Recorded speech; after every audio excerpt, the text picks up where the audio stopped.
সবাইকে স্বাগত জানাচ্ছি। আমি ফিরোজ তোহা। শুরুতেই সংবাদ শিরোনাম। বাংলাদেশের সর্বশেষ গুরুত্বপূর্ণ আপডেট সংবাদে আপনাকে স্বাগত। শুরুতেই সংবাদ শিরোনাম, পরে বিস্তারিত। শুরুতেই জানিয়ে দিব ৬ জেলায় বন্যার্তদের উদ্ধারে সেনা মোতায়েন। এরপর থাকবে হঠাৎ বন্যায় বিপদে ৩৬ লক্ষ মানুষ। আকস্মিক বন্যায় দেশের উত্তর পূর্ব, দক্ষিণ পূর্ব এবং পূর্বাঞ্চলের ১০ জেলায় ৬৫টি উপজেলায় প্লাবিত হয়েছে। এসব জেলায় পানিবন্দী ৫,৮৬,০৪০টি পরিবার। বন্যায় ক্ষতিগ্রস্ত ৩৬,৪৫,৫৫২ জন। আজ দুর্যোগ ব্যবস্থাপনা এবং ত্রাণ মন্ত্রণালয়ের থেকে চলমান বন্যা পরিস্থিতি সম্পর্কে সব তথ্য জানানো হয়েছে। এদিকে আগাম বার্তা না দিয়ে বাঁধ খোলার কারণ জানতে চাওয়া হবে। উপদেষ্টা পরিষদের বৈঠক। অন্তর্বর্তীকালীন সরকারের বন এবং পরিবেশ ও জলবায়ু পরিবর্তন বিষয়ক উপদেষ্টা সৈয়দা রেজওয়ানা হাসান বলেছেন, আগাম সতর্কবার্তা না দিয়ে বাঁধ ছেড়ে দেয় যে ভয়াবহ বন্যার পরিস্থিতি বাংলাদেশে সৃষ্টি হয়েছে সে বিষয়ে ভারতের কাছে আনুষ্ঠানিকভাবে জানতে চাওয়া হবে। একই সঙ্গে চলমান বন্যায় উদ্ধার এবং ত্রাণ তৎপরতা এবং বন্যা কবলিত এলাকা ঘুরে দেখবেন উপদেষ্টা পরিষদের সদস্যরা। এদিকে খুলনায় বেড়িবাঁধ ভেঙে প্লাবিত ১৩টি গ্রাম। খুলনার পাইকগাছায় বেড়িবাঁধ ভেঙে প্রায় ১৩টি গ্রাম প্লাবিত হয়েছে। জানিয়ে দিব, যেভাবে ঘুষ আদায়ে জাল ছড়িয়ে দিয়েছিলেন দীপুমনি। আওয়ামী লীগ সরকারের ৪ মেয়াদে ৩ বারের মন্ত্রী এবং একবারের সংসদ সদস্য ডক্টর দীপুমনি গ্রেপ্তারের পর ক্ষমতার অপব্যবহার এবং ঘুষ দুর্নীতির নানা তথ্য দিতে শুরু করেছেন। এবং সর্বশেষ জানিয়ে দিব, পাকিস্তানে বন্দুকধারীদের হামলায় ১২ পুলিশ সদস্য নিহত হয়েছেন। আহত হয়েছে ৬ সদস্য। তাদের অবস্থাও গুরুতর। ওই পুলিশ সদস্যরা ডাকাত ধরতে গিয়েছিলেন, তবে এখন পর্যন্ত কোনো গোষ্ঠী এ হামলার দায় স্বীকার করেনি। পাকিস্তানের সংবাদ মাধ্যমের খবরে বলা হয়েছে, সম্ভাব্য ডাকাত দলের উপস্থিতি টের পেয়ে পুলিশের একটি দল ওই এলাকায় টহলে বের হয়। টহল গাড়িতে অন্তত ২০ জন পুলিশ সদস্য ছিলেন। সমস্ত পুলিশদের উপর গুলিবর্ষণ করে ডাকাতেরা এবং রকেট চালিত গ্রেনেড ছড়ে পুলিশ সদস্যরা প্রতিরোধের চেষ্টা করেও ব্যর্থ হয়। শেষ পর্যন্ত ১২ জন পুলিশ সদস্য স্পট ডেথ অর্থাৎ জায়গায় মারা যায়। প্রিয় দর্শক, এতক্ষণ শুনছিলেন সংবাদ শিরোনাম, এবারে বিস্তারিত।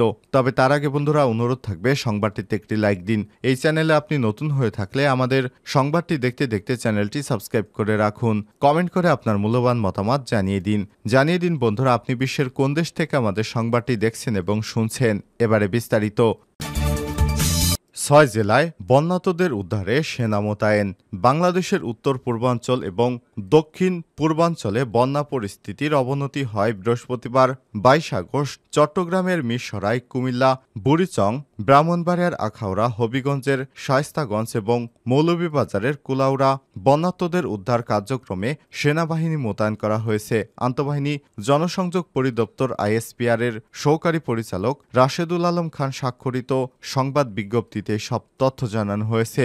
আইএসপিআর জানিয়েছে, বাংলাদেশ সেনাবাহিনীর ১৭ পদাতিক ডিভিশন, ২৪ পদাতিক ডিভিশন এবং ৩৩ পদাতিক ডিভিশনের সেনা সদস্যরা নিজ নিজ দায়িত্বপূর্ণ এলাকায় মোতায়েন হয়ে নিরলসভাবে পানিবন্দী মানুষকে নিরাপদ স্থানে সরিয়ে নিতে উদ্ধার কার্যক্রম পরিচালনা করছে। এছাড়াও ফেনী, চট্টগ্রাম, মৌলভীবাজার, হবিগঞ্জ সেনাবাহিনীর ৫টি মেডিকেল টিম চিকিৎসায় সহায়তার জন্য মোতায়েন করা হয়েছে।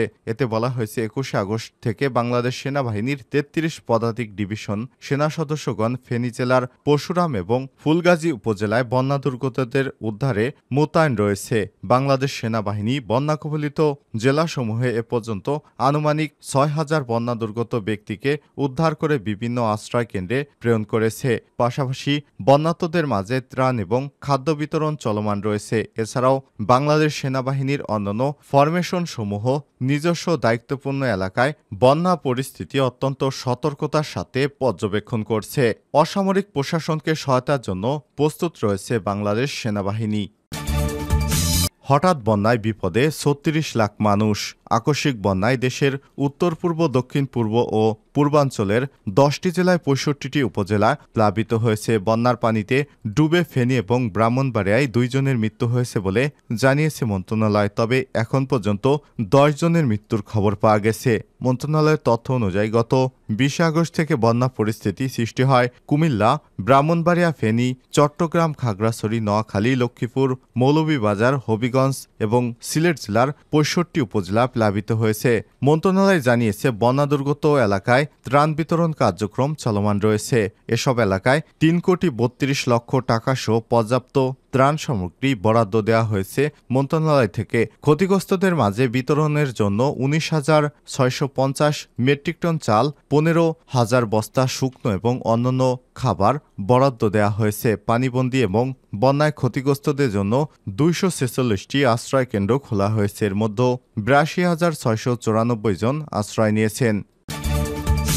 উপদেষ্টা পরিষদের বৈঠক, আগাম বার্তা না দিয়ে বাঁধ খোলার কারণ জানতে চাওয়া হবে ভারতের কাছে। গতকাল বৃহস্পতিবার সকাল 11টায় রাষ্ট্রীয় অতিথি ভবন যমুনায় প্রধান উপদেষ্টা ড.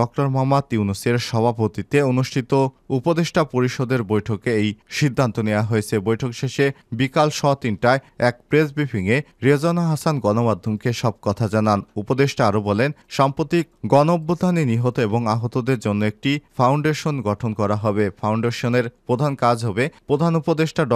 মোহাম্মদ ইউনূস। ফাউন্ডেশনের অন্যান্য গুরুত্বপূর্ণ পদে থাকবেন নিহত এবং আহতদের পরিবারের সদস্যরা। এই ফাউন্ডেশনের কাজ হবে নিহতদের ক্ষতিপূরণ প্রদান এবং আহতদের সুচিকিৎসা এবং তাদের পুনর্বাসন।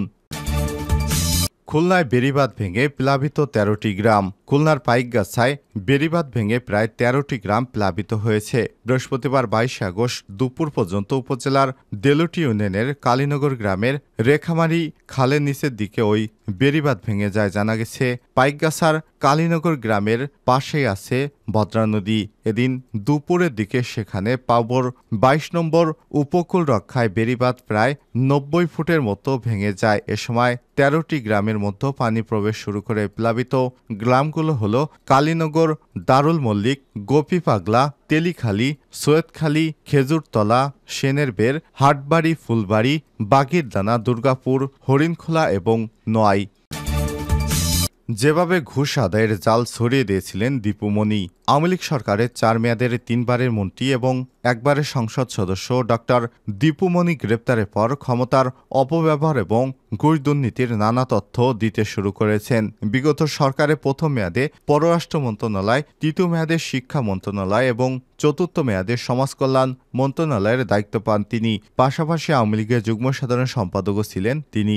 এসব পদপদবি পেয়ে গত 15-16 বছর তিনি বেশ বেপরোয়া ছিলেন। তার হাত থেকে দলীয় নেতাকর্মীরা পর্যন্ত রেহাই পাননি। তারা ছিলেন অনেকটা সংখ্যালঘুর মতো।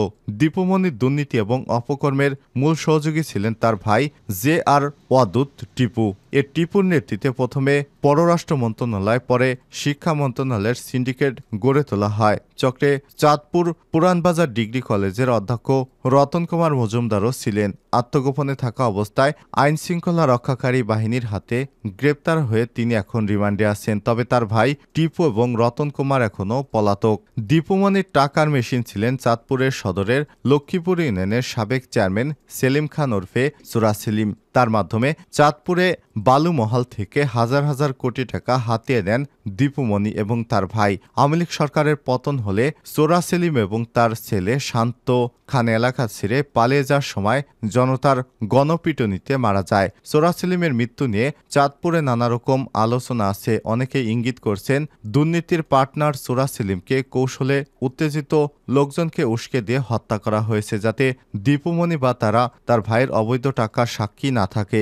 এদিকে দীপুমণির অবৈধ সম্পদের অনুসন্ধানে কাজ শুরু করেছে দুর্নীতি কমিশন দুদক।